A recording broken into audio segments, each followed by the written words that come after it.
10 देखते हैं। क्या कह रहा है कि मान लीजिए कि कोई लड़की एक पासा उछालती है, यदि उसे 5 या 6 की संख्या प्राप्त होती है तो वह एक सिक्का 3 बार उछालती है और चितों की संख्या को नोट करती है। यदि 1, 2, 3, 4 संख्याएं प्राप्त होती हैं तो वह एक सिक्के को 1 बार उछालती है और यह नोट करती है कि उस पर चित या पट प्राप्त हुआ। यदि उसे ठीक 1 चित प्राप्त होता है तो उसके द्वारा उछाले गए पासे पर 1, 2, 3 या 4 प्राप्त होने की प्रायिकता क्या है। तो समझ लीजिए, एक लड़की है, पासा फेंक रही है, अगर उस पर 5 और 6 प्राप्त होता है तो एक सिक्के को 3 बार उछालती है और उस पर कितना चित है इसकी संख्या को नोट करती है। ठीक है, और अगर उसे संख्या 1, 2, 3, 4 ये प्राप्त होता है पासे को फेंकने पर, तो एक सिक्के को एक बार उछालेगी और नोट करेगी कि उसमें चित या पट, चित और आया कि पट आया। ठीक है, यदि उसे एक चित्र प्राप्त होता है, ठीक 1 चित्र प्राप्त होता है तो उसके द्वारा उछाले गए पासे पर 1, 2, 3 या 4 प्राप्त होने की क्या प्रायिकता है, यही हमें निकालनी है। अच्छा, 2 घटना देख रहे हैं, 5 या 6 प्राप्त होना और दूसरा है 1, 2, 3 या 4 प्राप्त होना। तो हम लोग यहाँ ले लेते हैं माना इवन जो घटना है इसे मान लेते हैं पासे पर 5 या 6 प्राप्त होना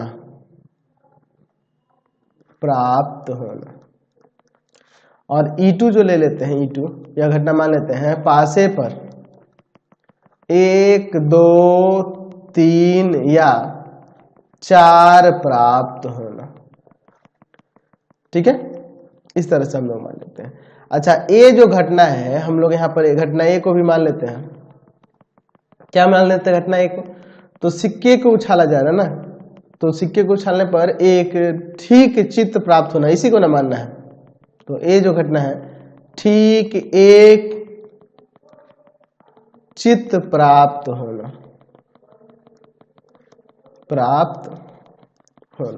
ठीक है, अच्छा अब देखिए, अगर हम लोग यहाँ पे कहें E1 की प्रायिकता, तो E1 की प्रायिकता यानी कि पासे 5 या 6 प्राप्त होना, तो ये दो हो सकते हैं, 2 बटा और 6, 1/3। अगर हम E2 की प्रायिकता कहें तो पासे पर 1, 2, 3, 4 में से यानी कि 4/6 कट के आ जाएगा 2/3। ठीक है, अगर हम लोग A/E1 कहें यानी कि हमें ठीक 1 चित्त प्राप्त होता है यदि पासे पर 5 या 6 प्राप्त होता है तब। तो देखिए, अगर हम लोग, आप सोचो, एक सिक्के को 3 बार उछालेंगे तो उस पर head head head head head tail head tail head tail head head head tail tail tail head tail tail tail head और तीनों टेल, यही ना आते हैं परिणाम। तो अगर ठीक 1 चित्र की बात करेंगे तो ठीक 1 चित्र यहाँ पे है, यहाँ पे है, यहाँ पे, यानी कि 3 और बटा में टोटल 8। ठीक है, A/E2 की बात करते हैं, यानी कि ठीक 1 चित्र और जब एक पासे को एक ही बार ना उछाला जाता है E2, यानी कि इनमें से 1, 2, 3, 4 तक प्राप्त होता है तो एक ही बार उछालना है, तो एक बार फेंकेंगे तो उस पर एक ही हेड आएगा, 1/2 उसकी प्रायिकता हो जाएगी।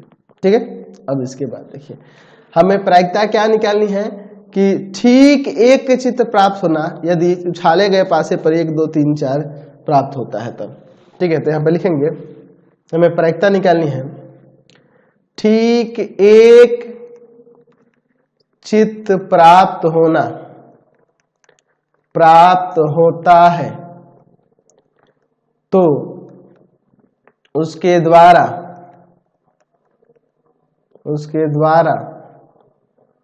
उछाले गए पासे पर 1, 2, 3 या 4 प्राप्त होने की प्रायिकता क्या होगी। ठीक है, इसको हमें ज्ञात करना है। तो हम लिख सकते हैं E2 ना 1 2 3 4 प्राप्त होने की देख रहे घटना है, E2/A हमें निकालना है। तो इसके लिए फॉर्मूला क्या हो जाएगा, E2 की प्रायिकता इनटू में A/E2 की प्रायिकता बटा में E1 की प्रायिकता गुना में A/E1 की प्रायिकता और प्लस E2 की प्रायिकता इनटू में A/E2 की प्रायिकता। चलिए अब इनका मान रखते हैं, 2/3 गुना में 1/2, ठीक है। चलिए E1 की प्रायिकता 1/3 गुना में A/E1 3/8 प्लस 2/3 गुना 1/2। चलिए सॉल्व करते हैं यहाँ पर, ठीक है। 2 से 2 यहाँ कट जाएगा, यहाँ 3 से 3 कट जाएगा, यहाँ 2 से 2 कट जाएगा। तो 1/3 बटा में 1/8 और प्लस में 1/3, ठीक है। चलिए तो 1/3 और बटा में नीचे 8 3 24 हो जाएगा, ठीक है। तो यहाँ 3 और प्लस 8 आ जाएगा, ये ऊपर चला जाएगा। तो हो जाएगा यहाँ पर 24/3 गुना में 11, इसको काट देंगे 8 बार में, यानी कि 8/11 यहाँ से प्रायिकता आ गई। समझ गए क्वेश्चन